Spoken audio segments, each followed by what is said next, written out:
Hello and welcome to Palm Springs.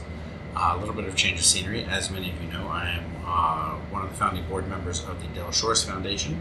We are here to celebrate the unveiling of Leslie Jordan's star on the Palm Springs Walk of Stars. He was a very good friend to the board. He was an honorary board member, and Del Shores and he would go back a long way. He performed many of Del's works, and so we're here to honor his memory. And I may have more to say about that later. But for now, let's dive into episode or blog entry number 148. We have two lives. Now, a while ago, I saw a quote from Confucius that piqued my interest as a topic to explore. So I copied that to a file like I usually do, and it's available, so whenever I need some inspiration, I go back to that file. We have two lives, Confucius said. The second begins the moment we realize we only have one. Now, I thought about this for a while, and I see that there's some different ways to interpret what the grand Chinese philosopher was saying, and maybe that's the point. It can mean what it needs to mean to you or to me. So let me share a few interpretations of what I have, and I'm pretty sure that you'll know where I land in terms of what they mean. So the first part of the quote, "we have two lives," could just be a reminder that we have a physical life and a spiritual life. And our physical life is the life that we live in our bodies, while our spiritual life is the life that continues after our physical bodies die. Now, alternatively, the quote can be seen as kind of a metaphor for the two ways that we can live our lives. The first way to live is as if we have all the time in the world. And most of us tend to do that. We procrastinate. We put things off until later, and we don't take advantage of the opportunities that come our way. We don't think of our own mortality. And I used to live like that before my losses. The second way to live our lives is to live them as if we have only one day left.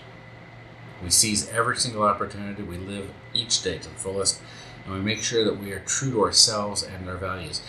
And this is how I try to live now. In the second part of that quote, the second begins the moment we realize we have only one, is what interests me the most.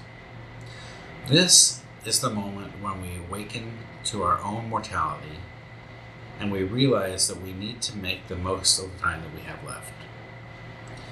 We see things differently when we realize that we have only one life to live.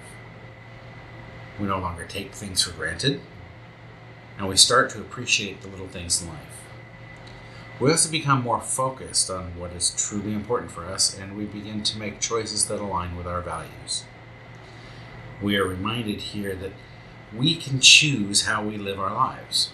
We can choose to live our lives in mediocrity, or we can choose to live our lives to the fullest, and the choice is ours. So here's the thing, and I've said this before.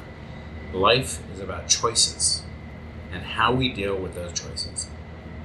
When something happens, good or bad, we choose how to deal with it. Now, do you want to live your second life to the fullest? I'm doing my best for myself. I'm sitting here in Palm Springs. But I have a few tips that I've shared over the years in the books and the blog and on social media. 1, let go of the past. The past is over. We cannot change it. Holding on to grudges and regrets will only weigh us down and prevent us from living in the present moment. Forgive yourself and others. Number 2, forgiveness is not about the other person. It's about freeing yourself from anger and resentment. Number 3, be grateful for what you have.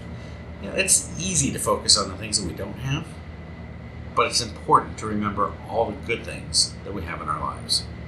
So take some time each day to appreciate what you have and practice gratitude. Number 4 was live in the present moment. The past is gone, the future is not here yet. The only moment we have is right now.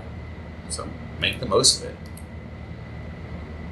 Number 5, follow your dreams. Don't let anyone tell you that you can't achieve your dreams. Go after what you want in life, no matter what. Number 6, Spend time with people you love. Our relationships are one of the most essential things that we have in our lives. Make time for the people you love and tell them how much you care.